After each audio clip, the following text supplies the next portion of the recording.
It's time to finally have that threesome. You, your mouth, and these meatballs. Hi, I'm Tara the Foodie, and I take the mystery out of cooking for you. In today's episode, I'm gonna show you how to make chicken meatballs. They're a lighter version of the traditional beef meatballs. They're delicious, they're packed with flavor, and they're just something different.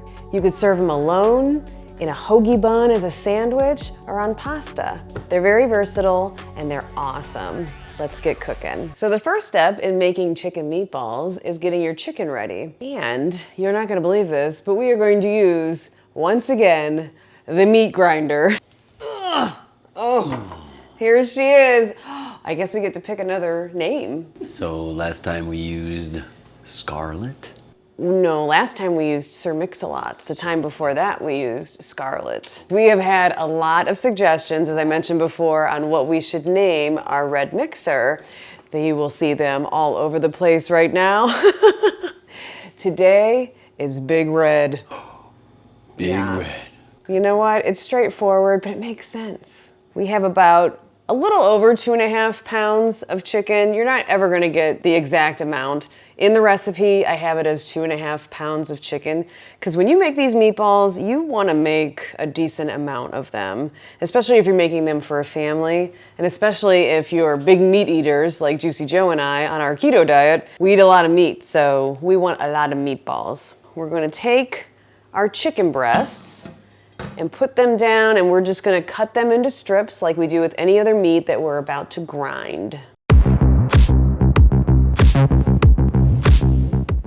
So the chicken is cut up, ready to go, and I'm gonna go ahead and throw it into the grinder and get it all ground up. Big Red. Big Red, ready to go.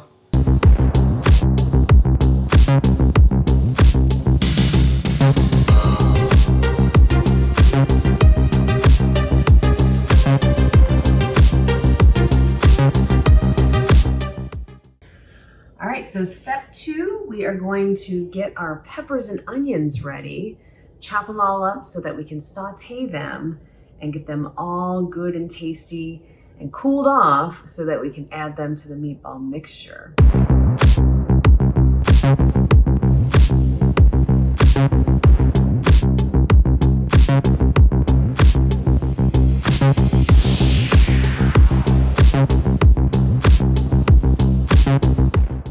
And now you want to take a small onion. We'll use this whole small onion, but you see how big it is.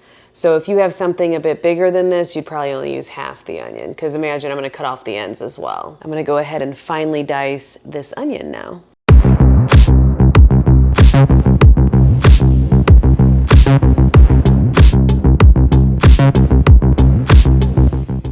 What we're gonna do is take this diced up pepper and onion. We're gonna grab our cast iron pan, put a little olive oil in it, and saute it up. All right, so we have our trusty cast iron pan here. And if you haven't already, click on the link below to get yourself a cast iron pan of your own. It's great to have one on hand. I'm gonna go ahead and put the fire on high now, so the pan gets nice and hot. And I'm gonna grab my olive oil and just put about a tablespoon's worth in the pan. All right, so the pan is nice and hot, so we're gonna go ahead and slide in the peppers and onions. And listen to the sizzle. Okay, so while your peppers and onions are sauteing, you want to go ahead and add a few things. First thing, you want to add a good pinch of salt. When I say pinch, like I'm using my whole hand. And just kind of sprinkle that over top. And then the same, pinch or so of ground pepper. And then we want to add 3 cloves of garlic, and I'm going to run those through my garlic press. Ooh, that was a good one. That one was juicy. And then just knock it off with your spatula. And then just mix this all up.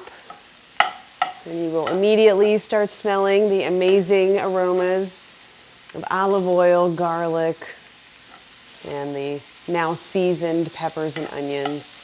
It smells awesome. You take your spatula and move it around a little more. You're gonna see that we've got some nice color on there. You can kind of see some flecks of brown.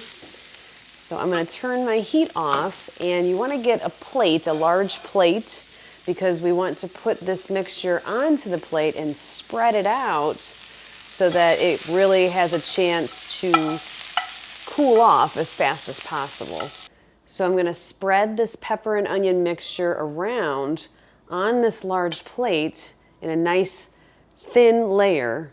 And this is gonna give it a chance to cool off fairly quickly while I get the rest of the chicken meatball mixture ready.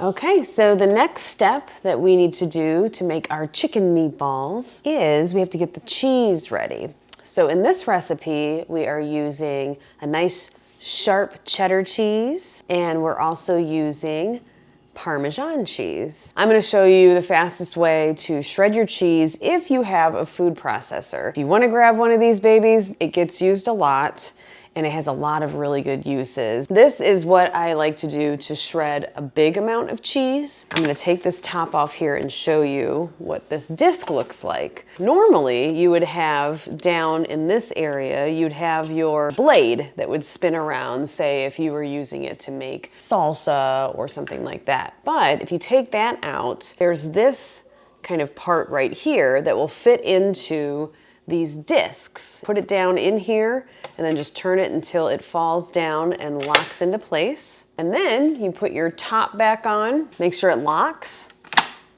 And then this part here, if you push the back of it and then pull up, this comes off. So now we can cut up our cheese, put big blocks in there, and just push it down, and it will shred it in literal seconds. It's really cool. So I'm gonna be able to put this whole entire block right in here, and then it has to lock into place, and you'll hear it lock. Like that. Now, I'm gonna turn it on and push it down. That's it. It's very fast. I'm gonna take this off. Usually have like a little piece left, and this is just the snacking piece of cheese. This is just the cheese that Juicy Joe and I share and we snack on. Babe, it's right here. He has no depth perception. Well, when I'm holding a camera, I'm watching the cheese through the camera. Baby eating cheese. How do you eat your cheese? I eat my cheese slowly, and I enjoy every single second. I have a newly purchased block of Parmesan cheese here. It used to have a tip, but we ate it because we were hungry. You're always gonna have a bit of a rind on the outside, and it's a little more, you're not gonna eat that really. So I'm just gonna cut off the rind. So it's like a darker part. And we'll shred up the first part here.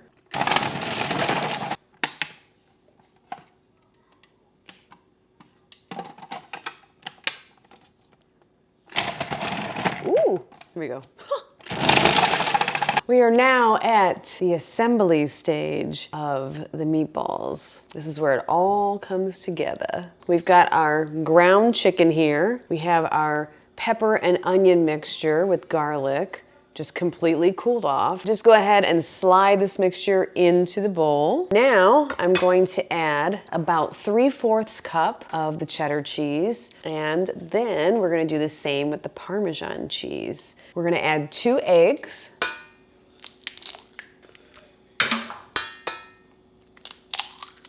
Woo. One-handed. One-handed. I saw that. I saw that. Now we're gonna add our seasonings, a teaspoon of salt. I'm gonna add, I'd say probably a 1/4 teaspoon of pepper, and then about a 1/2 tablespoon of just Italian seasoning. That's it. Now I'm gonna go ahead and take off my bracelets because it's time to get down and dirty. Put your hands in there and mix everything around until it's nice and combined.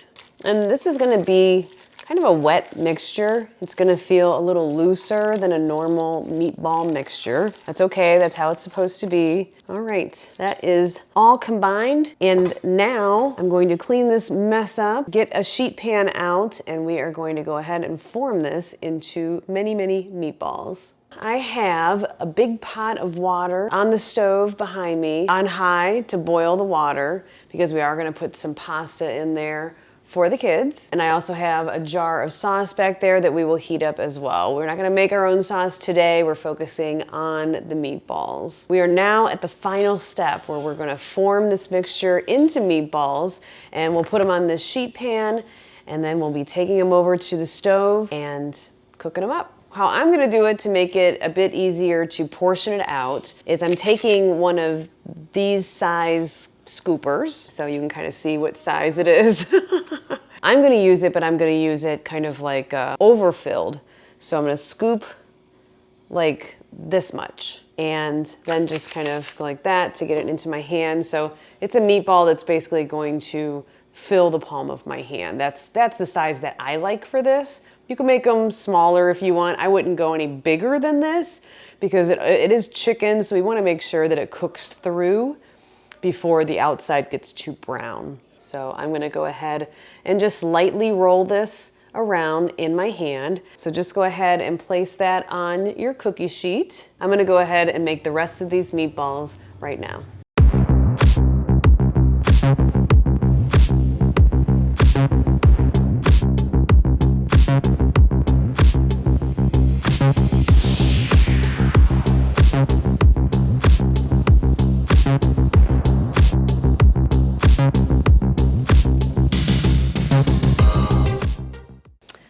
We're back over at the stove and our water is boiling, so I'm gonna go ahead and salt my water and get my pasta in there. For this recipe, I'm just gonna use half a pound of pasta since we're only gonna serve the pasta part to the kids, so might as well save the other half of the bag for another time. The next thing, I'm just gonna take a jarred sauce, and I'm recommending this one. I have others that I like a lot, but this Raoul sauce, the marinara sauce, really any of the sauces from this company are so, so good. And this is not sponsored. I'm merely telling you this because it's so damn good. And this is the sauce that I used the last time I was testing this recipe, and it just turned out amazing. So we're gonna use this sauce again. The other thing I really like about this sauce is that it's lower in sugar than other sauces, so it's great for people that are on keto or if you're trying to just keep your carbs down. I'm just going to dump this into the pot. Without splashing it? I'm trying.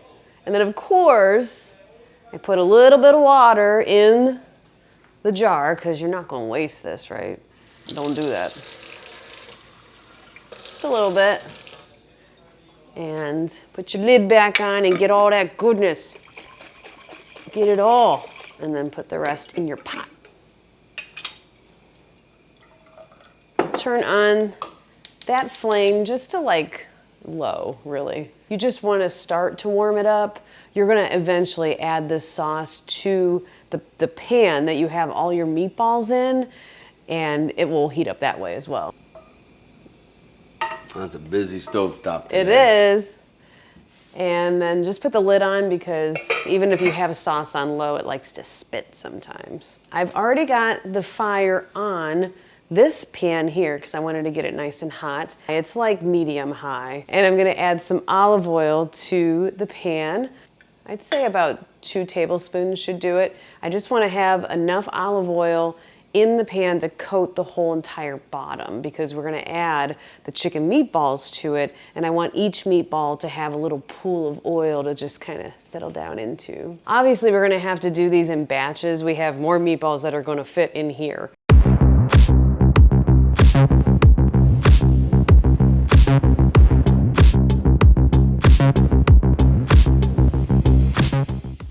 All right, so we're gonna go ahead and flip these over.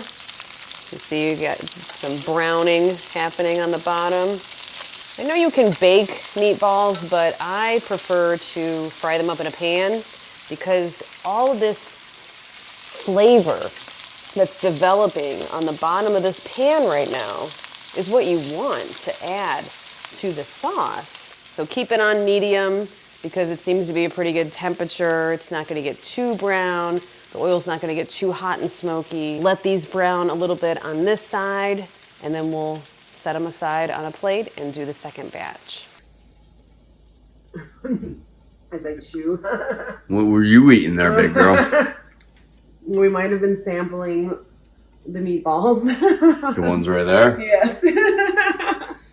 So what I wanted to mention to you that I didn't tell you is after I flip them over on their other side, I put the lid on this pan or pot or whatever you want to call it to kind of help along the cooking process so they cook through.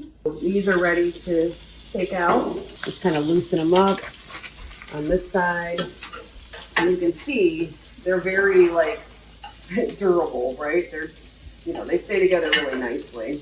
I'm just gonna grab my pan here and I'm just putting the cooked ones on pan to set aside because we actually have 3 batches. This recipe ended up making about 34 meatballs. Just put them somewhere, set them aside. You'll need to add a little bit more oil to the pan for each batch as well. So just kind of, you can eyeball that as to how much more you'll need. And then just go ahead and add the next ones to the pan. It's almost ready, kids.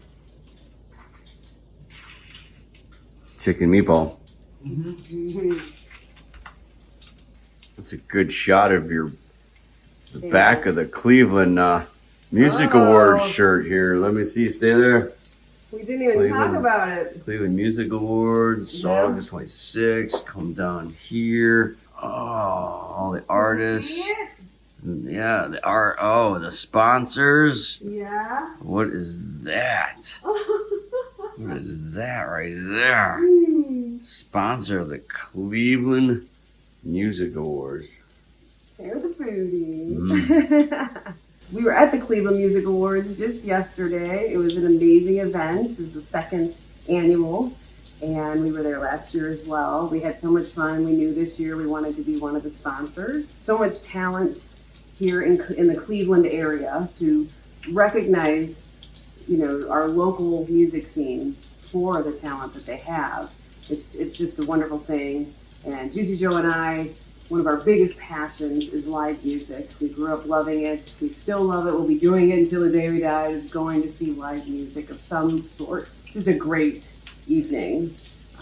So yeah, we've got t-shirts and little Tear the Foodie logo is on the t-shirts. It was put on the big screen yesterday. That was amazing. So yes, it was a cool thing. Woo! So we have our sauce that we heated up, and these are done. I flipped them over and took the cover off. These are all cooked through as well. Oh. Looking so good. And look at all of that flavor that's developed on the bottom of the pan. This is what we're about to bring up and into the sauce now. This is why you fry your meatballs in the pan instead of baking them. So now I'm gonna go ahead and slowly pour this sauce into the pan. Yeah. I can pour left-handed, babe. Left-handed. Good work. You pour all of it in there. So you just want to kind of take your spoon and scrape off the bits on the bottom as much as you can. You know, obviously you're not going to get it completely clean, but the sauce really releases all of that from the bottom. You can see when I move my spoon that it's pretty much clear. And now you just want to take the rest of the meatballs from your pan here on the side and just return them to the pan. Okay, so we've got this on low. You know, it's really done at this point. Actually, I'll turn it off because we're not cooking anything anymore. It's hot. The meatballs are soaking in the sauce. I'm gonna go ahead and put the lid back on. And that's it. We've got our cooked pasta. We've got our meatballs and the sauce all ready to go. We are ready to plate and taste. Check these out. Golly. They smell amazing. Like I said before, they're lighter than beef meatballs. You know, so if you want something a little bit lighter, not as heavy, they're really, really good. They're full of flavor. And just, again, something different to make other than the same old, same old. I am gonna dig in and take a taste. I'm just gonna get one right here, show you what the inside looks like. Right there. So it's nice because you've got the little pieces of peppers and onions, the cheese is going throughout, making it creamy, and just adding that extra depth of flavor. Get a little sauce on there.